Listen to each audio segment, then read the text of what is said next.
بچو د قتل یو څو صورتونه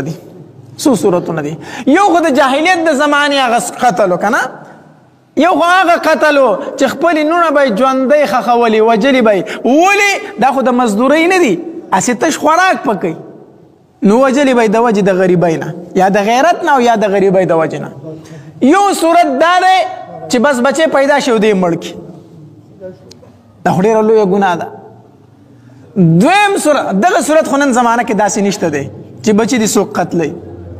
دویم صورت د قتل دا دی چې د مور په ګېډه باندې بچی وي او هغه ضایع کول دا صورت نن سبا ډېر زیات دی ستنې وول ګولۍ استعمالول داسې څیزونه استعمالول چې بچی ضایع شي دا هم ګورې د بچو قتل دی دا هم د بچو څه دی قتل دی او دا صورت خو ډېر زیات دی نن سبا دا ډیر زیات دی او یو خبر واورئ د کم ماشوم چې د مور په ګېډه کې 4 میاشتې پوره شوې د کم ماشوم چې د مور په ګېډه کې 4 میاشتې پوره شوې او پس د هغې نه دا ماشوم چا ضایع کو ګوی چې د یو انسان قتل کو وی وجې په ټوپه کې ویشته یا په چاړه وګو داسې ګناه دا لري ګورې دا مکمل د انسان قتل دی قتل چې د 4 ځکه په دې کې بیا روح هم اچولی شوي په هیڅ صورت کې بیا د دغه ماشوم وجل جایز نه دي چا چې هم دغه ماشوم ضایع کو چې د مور په ګېډه 4 میاشتې شوي دا انسان قاتل دی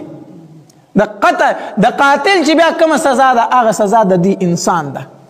د قاتل چې کومه سزا ده هغه سزا د دې انسان ده چې د یو ماشوم په مور په ګېډه کې 4 میاشتې شوي بله خبر ته کوم د یو ماشوم په ګېډه کې د دننه 4 میاشتې شوي دي بیا د ده وجې نه کو د مور د ژوند ته خطره هم وي که نه بیا هم نشي ضایع کولی ځکه د یو انسان د بچ کولو دپاره د بل بېګناه انسان وجل جایز دی نه دی وجل جایز نه دی بیا ګوره بیا دومره لویه ګناه ده دومره لویه ګناه نو یو صورت دا دی او بل صورت د بچو د قتل هغه روحاني قتل دی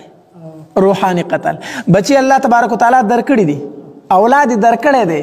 خو دین دی ورته نه دی ښودلی قرآن دی ورته نه دی ښودلی حدیث دی ورته نه دی ښودلی علماو دا لیکلي دا د بچو قتل دی دا هم بچي وجل دی دا پلار هم قاتل دی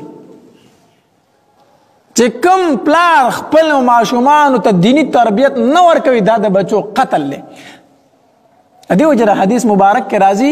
د قیامت په ورځ به د ټولو نه سخت عذاب هغې مور او پلار ته میلاویږي چې کم مور او پلار د خپل بچي دیني تربیت نه یې کړی قرآن یې ورته نه یې ښودلی حدیث یې ورته نه یې ښودلی په میدان محشر کې به د ټولو نه سخته سزا د دغې مور او پلار دا هم قتل دی د بچو د دې باندې خو څوک پروا نه کوي